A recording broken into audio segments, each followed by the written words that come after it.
video, I'm going to memorize 4 new words and I'm going to show you what I do to do that so that you can follow along. It might be that sometimes you're reading and you want to look up a new word, or maybe you need to remember a whole heap of new words to learn a new language, or maybe you want to just pick out 4 words a week or something like that and remember them. Whatever the case, how do you actually use memory techniques to both remember it faster in the short term, but also what do I do myself to make sure that that learning then sticks around for the long term. So some of you might know I've got this geeky little hobby or challenge where I want to eventually memorize a dictionary, and so I've got my trusty Australian Compact Macquarie Dictionary here, 8th edition, and so I've chosen 4 words out of there that we're going to do together today. There's 3 steps. The first step is always to just obviously look up the word, make sure you understand what it means, and you want to have a think about where your focus is for learning. Is your focus on the spelling of it? For me, that's definitely, with dyslexia, that's something I need to do. Or is it on how it sounds? That's also for me. I want to be able to use these words in speech. So I want to do both those things, but you might need to, as you decide on remembering a word, you might want to look up how it sounds and things like that, or the etymology of it. You might also have some words in the definition that you need to look up in order to make sure that you also understand that meaning properly. So you look up the word, you make sure you're understanding the meaning correctly, look up anything else you need to about it. Also, sometimes definitions can be really long. And so unless you're trying to memorize a dictionary word for word, you might like to also make that definition more succinct. And even that process of shortening what the definition actually is can help you start to remember the word. So that's the first step. The second step is where we actually apply the traditional memory techniques as a memory athlete would.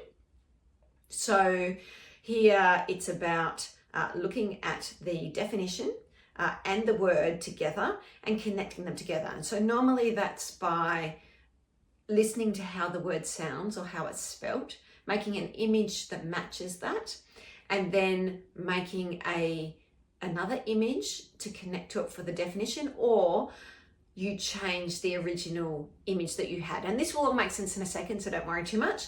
But basically it's similar to how, when we read something, when we read a new word in a book and we see it for year 1, year 2, year 3, year 4, eventually we learn that word in context. We know how it's generally used in a sentence. So when we use memory techniques in the way that I'm talking about, we're sort of bypassing that a little bit because we're making a story around the definition of that word. So rather than just reading it in context and slowly understanding it, we're putting the focus on that word and its definition, but still in a story setting, because that's how humans remember best. And then the third step, and this one's really important, and it is to do some spaced repetition. So you've used memory techniques to remember it faster without rote learning. It sticks around longer, but you still need to make sure you go back over that word. And how is it that you do that and not forget all the different things that you want to learn? For me, I use a tool called Anki, or as some of my American students say, Anki. It's fantastic. I'll go into a little bit more depth about that in a bit, but that it basically shows you in a flashcard sort of program when you need to review something, so you can sort of stop worrying about if it's time to go back over a word or something. So let's just launch into it.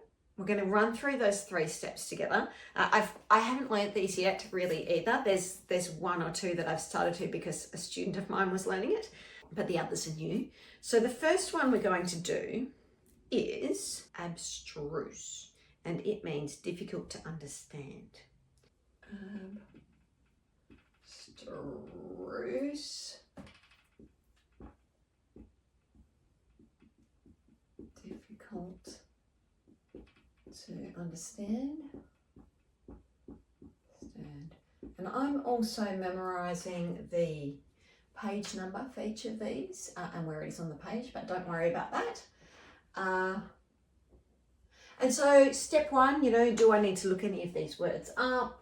I know how to pronounce it. I understand the meaning. I understand, what the definition is about.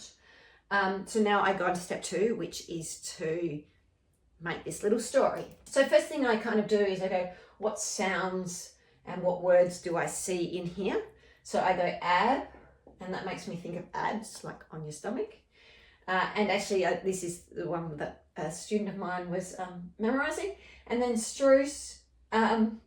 If you're an Aussie, we've got a saying like struth. But if you're not an Australian, then struce, you know, it might sound a little bit to you like the start bit sounds a bit like strudel. The ending roos kind of reminds me of something.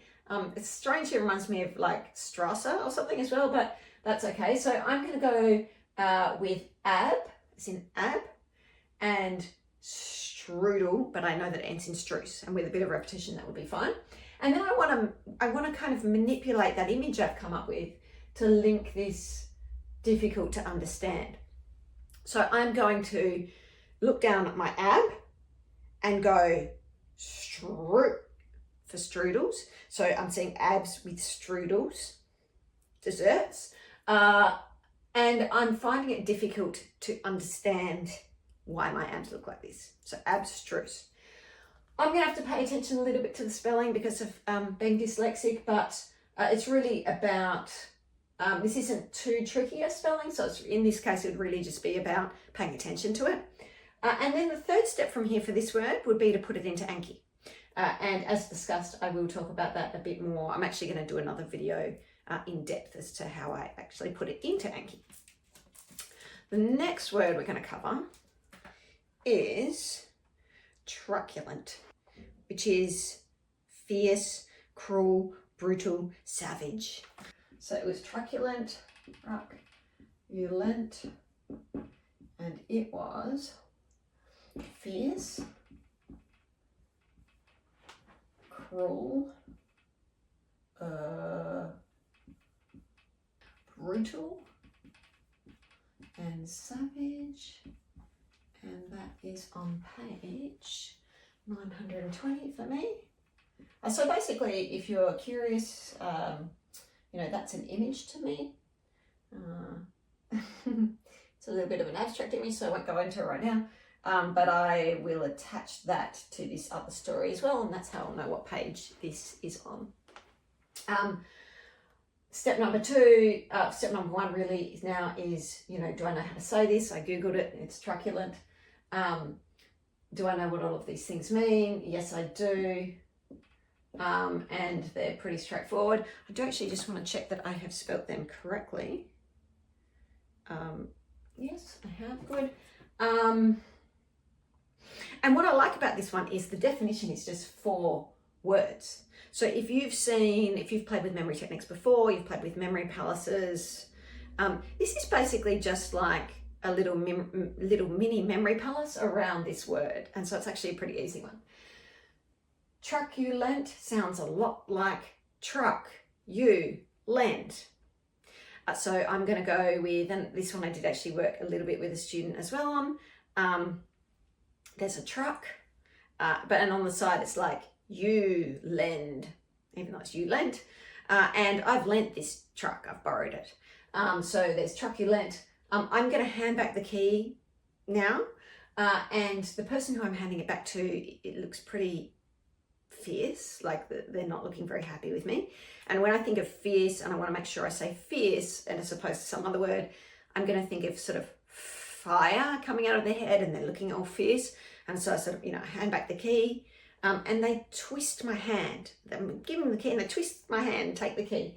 But to say cruel from twisting my hand it could be anything, right? So it could be a different word. So I'm also going to see that as they twist my hand, I go to crawl to try to get out of it. So just so that this sound comes back from the twisting of the hand. So they're fierce as they take the key. They're cruel, brutal. If I'm trying to break that down into an image, maybe they're making me a brew of tea, a brutal brew. So they're fierce, they're cruel. They hand me a brew of tea under my view, which is really, I don't know, it's almost brutal because it's not like I can pick it up with my hand like this. Brutal, and then they rip open a shirt and they're savage. And so with a little bit of repetition of after that's in Anki, that would be totally fine, because basically on the front of the Anki flashcard that you'll see on your app, it will say truculent, and you'll be like, oh, what does truculent mean again? Or something about this guy being really mean to me. And so then you have to go, oh, his head was on fire. Oh, it was fierce. He twisted my hand, which was cruel because I was crawling. Brutal might be a bit hard. You really have to get the word brew in there. And then savage, ripping open his shirt. I think over time that would pretty much do it. And then I'd add this image there. The next word we're going to do is on page 585, and it is oocyte. I didn't do much science at school, so I did have to look up how this one was sounds. And it is a female germ cell in the maturation state. Okay, so let's do this. So we've got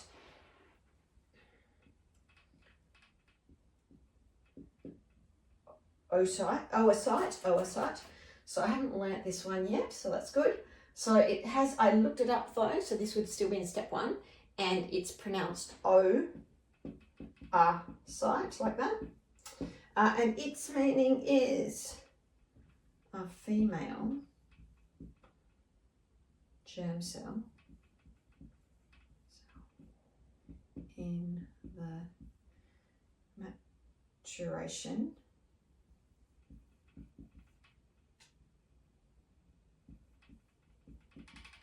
stage,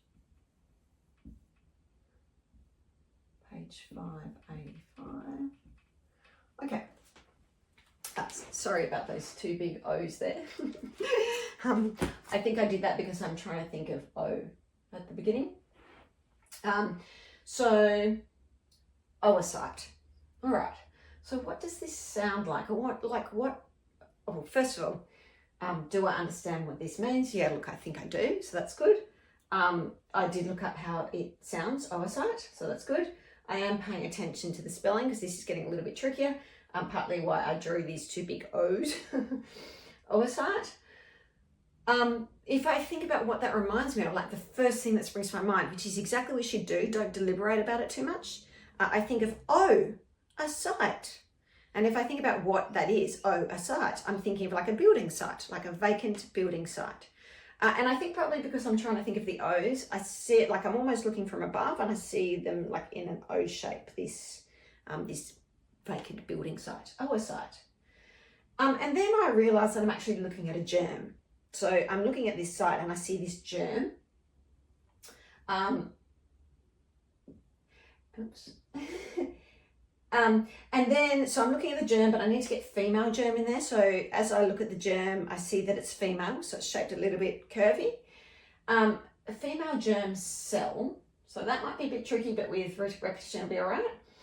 In the maturation stage, so I'm going to see this cell, this oocyte female cell, and I see that it's getting more mature, like it's growing up. It's in that stage of life. So it's getting more and more sort of curvy, less round and more curvy. So from there, I would leave it at that, even though that feels a bit like, oh, is that good enough? Is that going to stick? It doesn't need to stick perfectly the first time. It's actually just getting some association that's going to help you when you go back over it tomorrow. So from here, I would put it in Anki. And again, you know, tomorrow, that as a new card will come up for me. I'll go, oh, hang on, how do I pronounce that to start with? Oh, that's right, there's big O's at the beginning, so I go, site. And then I would need to try to come back with the meaning. And my guess will be is that tomorrow I will say, I'll basically get the definition. I'll go, it's something about a female germ cell that's going through like a maturing stage is sort of what I'll say, I imagine. But it'll just take me a couple of times of seeing that card until that definition will be word for word there. Then,